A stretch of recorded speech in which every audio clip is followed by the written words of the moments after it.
5 actions à faire face à une personne toxique. Bonjour à toutes et à tous et bienvenue sur ma chaîne Esther Valentin, votre coach spécialisé en vie sentimentale. Et aujourd'hui, on va voir 5 actions à mettre en place face à n'importe quelle personnalité toxique. C'est des actions très générales, mais vous allez le voir, des actions de base pour prendre un peu de recul sur cette toxicité qui ne vous fera pas rentrer dans le schéma où vous vous épuisez. Alors premièrement, la première action que je vais vous dire, ça va vraiment être de faire votre vie à vous. Occupez-vous de vous. Dans les relations toxiques, on va avoir tendance à essayer de tout donner en espérant enfin convenir à l'autre selon le schéma qui s'est mis en place, la manipulation ou quelqu'un de narcissique, bref, quelqu'un très très négatif qui vous tire vers le bas. Dans tous les cas, faire votre vie à vous. Vous occupez de vous. Ça vous fera du bien au mental. Ça vous sortira du schéma de la relation qui est très énergivore, donc ça ne peut que être très bienveillant vers vous. De plus, si vous voyez que cette personne n'aime pas que vous occupiez de vous, ou prenez soin de vous, ou vous occupez de votre vie, là je vous mets un gros panneau, attention. Ce sera un symbole que cette personne n'est pas capable de vous aimer et de vous considérer en tant qu'être humain. Vous avez une vie, vous êtes une personne à part entière. Donc c'est vraiment un combo. D'un côté, ça vous fera du bien, ça vous soulage le mental et ça vous permet d'avoir du recul sur la situation et de ne pas vous épuiser dans cette relation toxique. Et en plus, vous allez pouvoir voir si vous êtes face à une personne qui vous veut du bien. Tout simplement. La deuxième action, ça va vraiment être de ne pas, mais vraiment j'insiste, ne pas minimiser son comportement. Une relation, ça se vit tout simplement en étant honnête et sincère. On peut être juste, on peut tout à fait aimer quelqu'un, dire je l'aime, mais il y a un truc de son attitude qui me déplaît, ça fait partie de ses défauts. Donc se mentir à soi-même, en inventant des excuses à l'autre pour faire passer certains comportements, c'est mauvais signe pour vous. Ça signifie que vous êtes obligé de créer des excuses pour faire passer certains comportements de l'autre. On ne vous a pas demandé d'inventer des excuses. Si vous faites ça, c'est parce que vous avez du mal à réaliser que c'est toxique. Donc, on invente des excuses. On doit aimer un être humain sans avoir à créer d'excuses. On l'aime simplement en sincérité. Les actes, les comportements, les attitudes, ça appartient à la personne qui les fait. Point final. Le troisième point, la troisième action importante, ça va être de parler. Parler à cette personne toxique. Et c'est important, parler autour de vous. Ne vous enfermez pas à subir en vous, créant vous-même vos excuses pour faire passer certains comportements.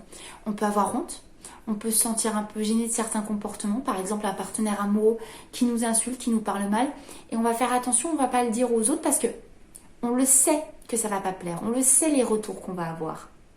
Et on veut s'enfermer dans cette illusion en se disant non, je veux qu'il garde une bonne image auprès des autres. Alors que non, on doit parler des choses qui vont et qui vont pas. Ça nous aide dans notre réflexion personnelle et ça nous aide à rééquilibrer les choses, à réévaluer les choses si c'est normal, acceptable ou non. Donc quand on a peur de parler, quand on n'ose pas parler, attention, c'est vraiment un signe que vous êtes face à une personne toxique et qu'en plus vous n'osez pas l'admettre. Donc parlez et vous allez voir, vous n'êtes pas obligé d'écouter ce qu'on vous dit, mais juste échanger, oser. C'est déjà un premier pas important. La quatrième action, ça va être de vous affirmer. C'est vraiment important. Affirmez-vous, vous et vos limites. Aucune relation sur cette terre ne doit permettre que vous repoussiez vos limites personnelles. On peut aimer quelqu'un, on doit aimer quelqu'un tout en étant accord avec ses limites personnelles. Sinon, on est parti dans de la toxicité. Tout simplement. En fait, les relations sont à la fois complexes et simples. Si on sait qu'on a l'écoute de ses limites et qu'on peut les exposer, ok. Si vous voyez que vous ne pouvez pas vous affirmer et poser vos limites, on ne se leurre pas. Ça veut dire que vous n'êtes pas considéré comme un être humain et qu'il y a quelque chose en vous qui le permet. Ça peut être plein de choses. Ce sont des choses que je vois en coaching en général. Ça va généralement, on peut voir rapidement que le cerveau peut être habitué à une zone d'inconfort. Ça veut dire que pour lui, notre cerveau a l'habitude malheureusement de ne pas être considéré, respecté et de ne pas être traité à sa juste valeur. Alors attention, dans n'importe quelle relation, vous pouvez, vous devez vous affirmer, vous et vos limites, et vous serez aimé tel quel. tout simplement. Et la 5e action à mettre en place, ça va être de ne pas prendre son comportement toxique personnellement. Là, je vais m'expliquer un petit peu mieux.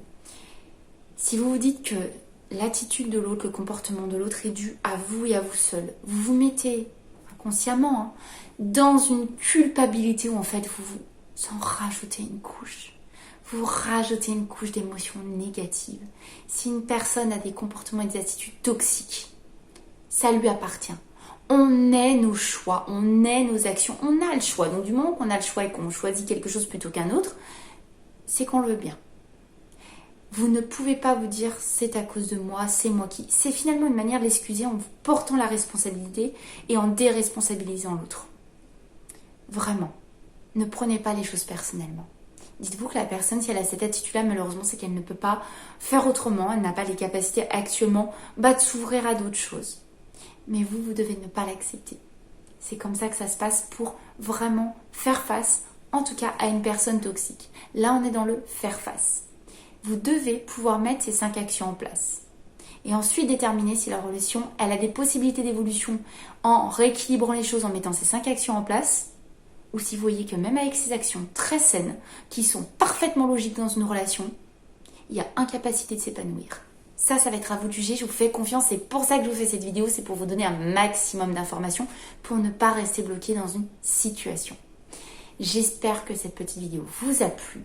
Si c'est le cas, n'hésitez pas à la liker. Abonnez-vous si ce n'est pas déjà fait pour d'autres conseils sur le sujet et sur tous les sujets de la vie sentimentale, tout simplement. Et vous savez très bien que de mon côté, on se revoit très très vite, vous et moi, pour une prochaine vidéo parce que je ne vous lâche pas. À très vite. Bye bye.